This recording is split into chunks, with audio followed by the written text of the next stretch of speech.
Ladies and gentlemen, you want to know the kind of text that makes a man stop in his tracks, drop whatever he's doing, and come running for you? See, a man's mind works in a very simple yet tricky way. It's not always about what you say, it's about how you make him feel.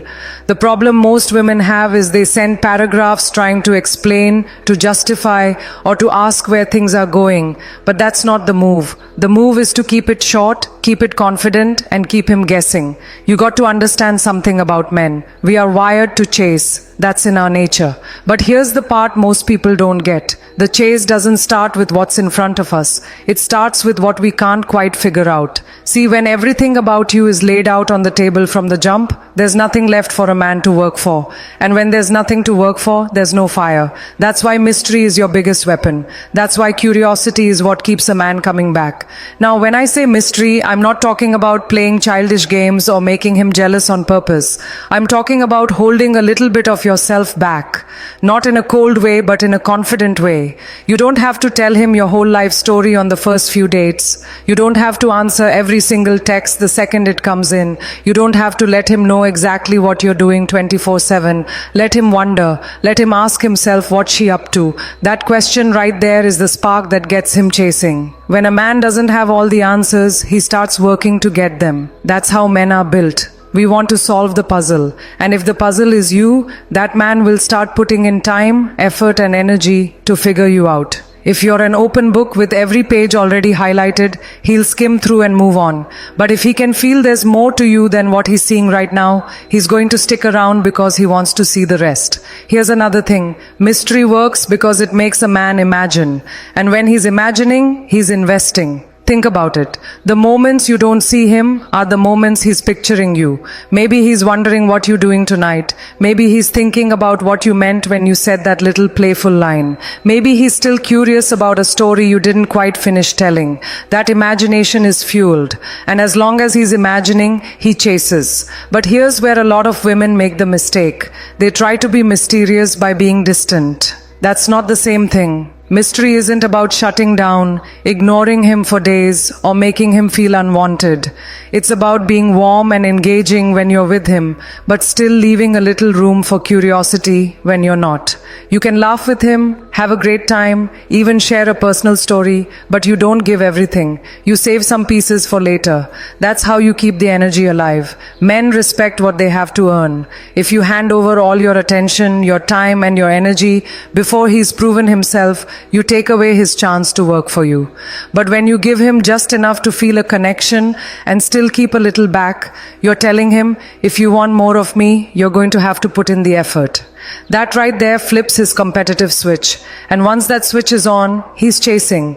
Think of it like this. When you walk past a bakery and you smell something amazing, you want to go in and see what it is. That smell is the mystery. It's giving you just enough to know you want it, but not enough to satisfy you. You got to step in. You got to look around. You got to take action. That's exactly how mystery works in relationships. You give him the scent, but you don't hand him the whole cake. You want a man to value you. You want him to stay interested. You want him to keep showing up. Then you have to give him something to reach for. Curiosity is that something. Every time he's wondering about you, every time he's asking himself questions, every time he's trying to figure you out, he's investing in you.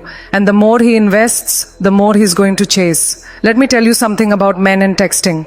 Our attention span is short, real short. We are not sitting there analyzing a 5-paragraph essay you sent at midnight. We are skimming, maybe catching a few key points, and then moving on. That's not because we don't care. It's because we're wired differently. When you want a man's attention, you got to hit him quick, sharp, and confident. You can say more than 5 words with the right energy than you can in 50 sentences that sound needy or over-explained.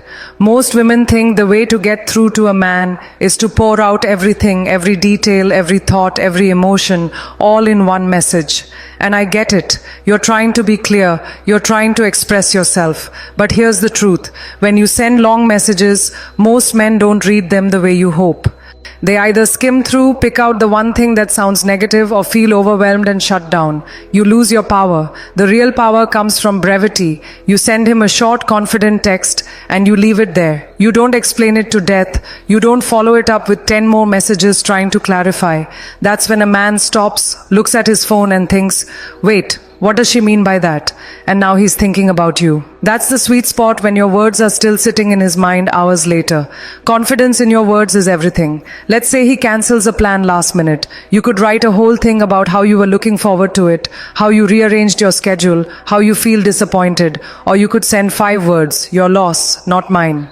You think he's going to just brush that off? No. He's going to sit there replaying it in his head because it's short, it's strong, and it doesn't give him the comfort of knowing exactly what you're feeling. It makes him wonder. Short messages work because they leave space for his imagination to fill in the blanks. And trust me, when a man starts imagining, that's when he's hooked. He'll start chasing not just your attention, but the answer to the question your text created. That's how you control the energy of the conversation without looking like you're even trying. And here's another thing. When you're brief, you project self-respect. You're showing him that you don't need to explain yourself to be understood. You don't need to beg for attention. And you're not out here fighting for a spot in his life. You know your worth and you speak like it.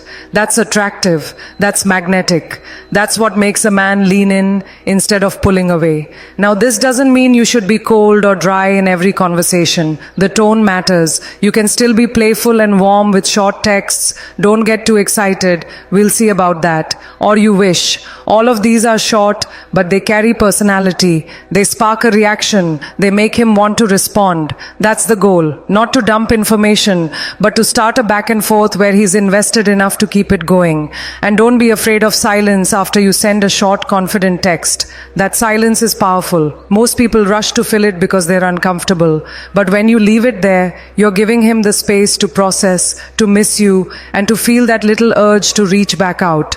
That's the chase working in real time. Think about commercials. They don't give you the whole movie. They give you a quick clip, just enough to grab your interest and make you want more. That's exactly what your short, confident messages should do. You're not writing the whole story in one text. You're giving him a preview that makes him want to see the rest. So the next time you pick up your phone and you feel like sending him a whole monologue, stop, take a breath, boil it down to one sharp, confident line. Let him chew on that. Let him wonder. Let him chase. Because when you talk less, but with power, every word lands heavier.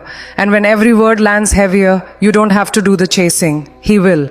You ever notice how when something is too easy, people don't value it as much? That goes double for men in relationships. Men are hunters by nature. And I don't care how modern the world gets. That part of our wiring has not changed. We like a little challenge. We like something we have to work for, and we respect the things we earn. The problem is when you start acting needy, always available, always saying yes, always trying to prove your worth, you take away the CH. You make the game too easy. And when the game is too easy, we lose interest. Now let me make this clear. A challenge is not about being rude, cold, or playing mind games. A challenge is about having standards and sticking to them even when you like a man. It's about being playful in the way you hold your ground. About letting him know you can't just stroll in here and get all of me without earning it. That's what lights a fire in a man. He feels like he's got to show up, step up, and keep up. When you're playful about it, you keep it fun instead of confrontational. Let's say he texts you last minute to hang out and you already have plans. Instead of dropping everything to run to him, you say, timing, but I'm booked.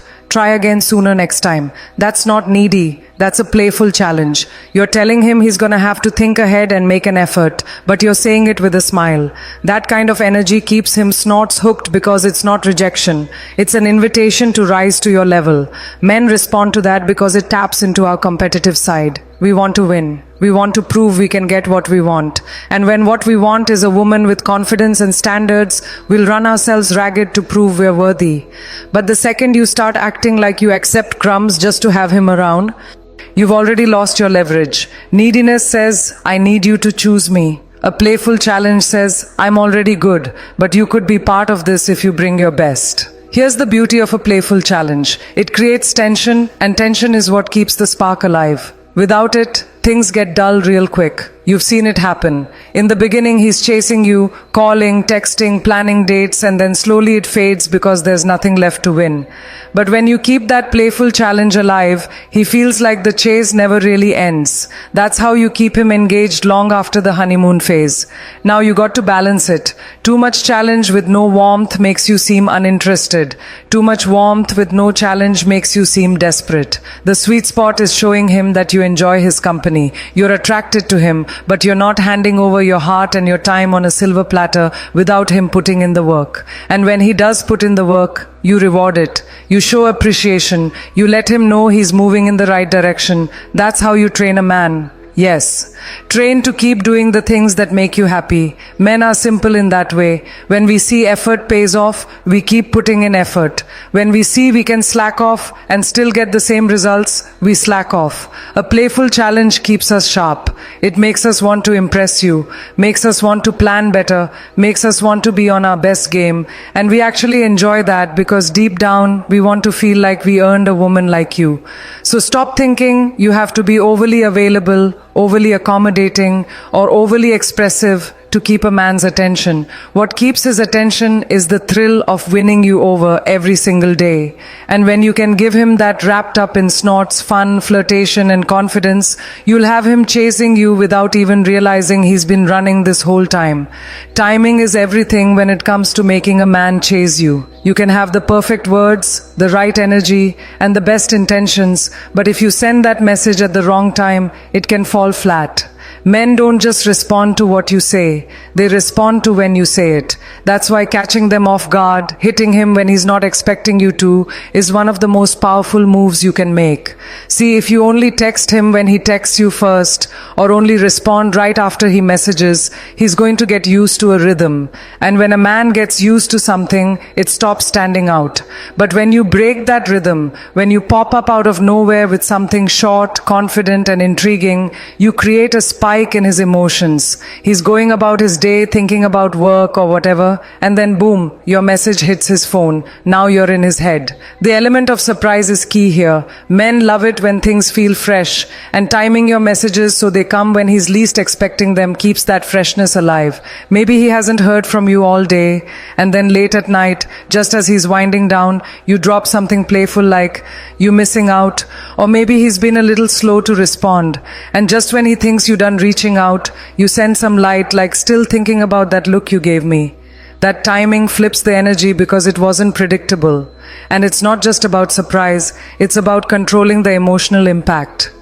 Clears throat. If you send a confident message when he's too distracted, tired, or expecting it, it won't land as strong. But when you send it during a quiet moment or after a little bit of space, you're more likely to have his full attention. He's more likely to pause, reread it, and really take it in. That pause, that's where the chase starts building again. Think about it. The most memorable moments in life often come unexpectedly. If you always know what's coming, there's no excitement. Relationships work the same way. You want to create moments that feel like a little joke to his system. Moments where he thinks, "Man, I wasn't ready for that, but I liked it." Those moments stick and they make him want more. Now, I'm not telling you to play games or keep him waiting just to mess with his head. I'm saying be intentional with your timing. If you want your words to half wait, don't throw them out just because you feel like you have to respond right now. Sometimes the best move is to wait until the energy shifts, until you know the moment will make the biggest impact. It's not about ignoring him. It's about letting the anticipation build. And here's the thing, when you time your messages right, you also show that you're not sitting around waiting on him. You've got your own life, your own rhythm, and he has to fit into your flow, not the other way around. That energy is magnetic. Men chase women who seem busy, who seem fulfilled, who seem like their world doesn't revolve around him. When your timing says, "I'm reaching out because I want to, not because I need to," you've already shifted the power dynamic in your faith. This works in both the early stages and deep into a relationship. In the beginning, it keeps him curious. Later on, it keeps him from getting too comfortable. Even if you've been together for years, a well-timed, unexpected message can spark that same energy you had when you first started talking. It reminds him that you're still that exciting, unpredictable woman he chased in the beginning, and he'll keep chasing if you keep giving him those moments. So remember, it's not just the words, it's the moment you drop them. The right words at the wrong time are just noise. The right words at the perfect time, that's when you make him stop, smile, and start running right back toward you. If you really want a man to chase you, you've got to touch his emotions. Men might look like they're all logic and no feelings, but the truth is, we're just as driven by emotions as anybody else. We just don't always admit it. When something or someone makes us feel a certain way, we can't get it out of our minds. And that's where emotional hooks come in. They're the little things you say or do that grab hold of his heart, stay in his head, and keep pulling him toward you. An emotional hook is not begging, it's not guilt tripping, and it's not manipulation. It's about making a man associate you with a feeling he can't get anywhere else. Maybe it's excitement, maybe it's peace, maybe it's the thrill of being challenged, maybe it's the way you make him laugh when he's stressed. The point is, you give him something emotional to hold on to, something that makes him want to keep coming back for more.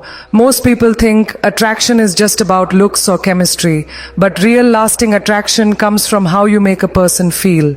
You can be the most beautiful woman in the world, but if you don't connect with him emotionally, the spark will fade. On the flip side, you can be completely yourself, flaws and all, and if you've got that emotional hook in him, he will move mountains to keep you around. So, how do you set that hook? First, you got to pay attention to him. Men open up when they feel seen, when they feel understood. You notice the small things about him, the way his mood changes after a long day, the way he talks about his dreams, the way his eyes light up when he's passionate about